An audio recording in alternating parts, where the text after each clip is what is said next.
This video is aimed for ladies with gynecological malignancy, whether it's ovarian, endometrial, cervical or vulval. It's our job to take care of you from when you first come to the outpatient clinic, right through your time on the ward and in the follow-up clinics afterwards.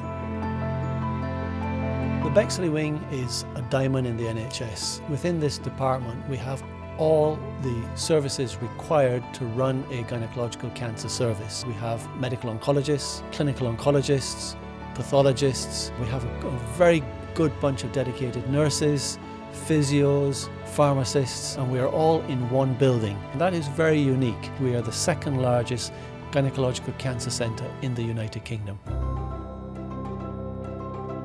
So there's lots of things that you can do before you come into hospital that will actually help your recovery afterwards. Eat healthily, take gentle regular exercise. If you smoke, we normally advise you to stop smoking. So most of our patients are admitted at 7 in the morning. They're normally asked to fast from midnight, but they're allowed water till 6 o'clock in the morning. You then will see your surgeon, you'll sign the consent form. We will give you a theatre gown to wear and some compression stockings to wear. We will ask you to remove makeup, nail varnish, false nails, jewellery. If you do wear wigs or headscarves, you can keep those on. If you wear glasses, hearing aids or dentures, you can keep those in right up until the anaesthetic room within theatres, and then we give them back to you as soon as possible afterwards. So as an anaesthetist, we work together with the surgical team to look after you. We would see the patient on the day of the surgery, get a bit of background history of their medical condition, have a chat with the surgeons about what their plan is and what sort of treatment the patient is going to have. Ultimately, it's what the patient wants because that's what works best. So the next time I meet you, we'll be in the anaesthetic room. We will pop a drip at the back of your hand, give you some anaesthetic medication and you'll be off to sleep. I'll be looking after you right throughout the surgery and then into your post-operative period as well, where you'll be going to the recovery room after your surgery. I'll be planning how you get pain relief and things like that on the ward as well.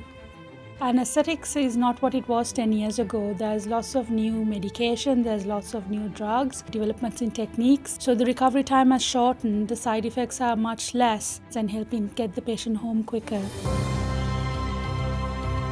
A key worker is somebody who supports a patient and their family from point of diagnosis through their treatment. Emotional support, support on symptom management, different treatments, it might be financial support, and to act as their advocate when they don't feel able to put forward maybe what they would like. When you first come along, we will meet you at your diagnosis and we will be alongside you for all your clinic visits, any outpatients that you attend, and also at the end of the telephone at all times for you.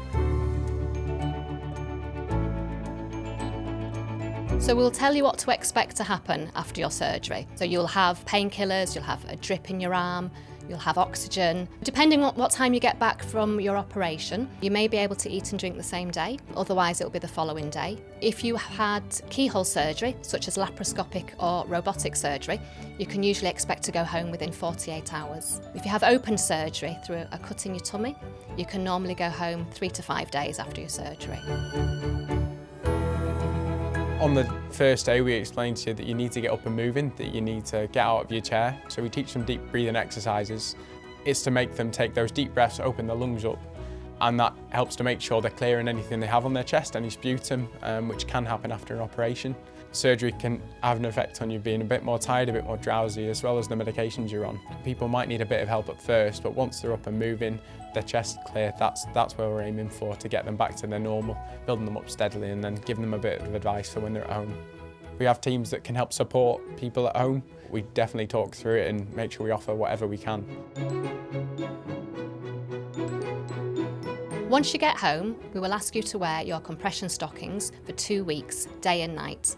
We'll also give you some heparin injections to take home. Walk around as much as you can and try and have a short walk outside every day. It does help to reduce your risk of constipation, chest infections and blood clots. And we'll always give you phone numbers for the ward and for the nurses so you can contact people if you have any concerns or problems at home. And then you'll come back to clinic in sort of 2 or 3 weeks' time and you'll see the clinical nurse specialist again in the outpatient clinic. And we will be there with you when you get your results to talk through what that means and whether or not you may need any further treatment in the future too. The care you get in this department is second to none. For all of us in the team, our main objective is to give you the best possible care we can. We understand that you might be anxious, but we're here to help you with that, to get you through it and to get you home safely.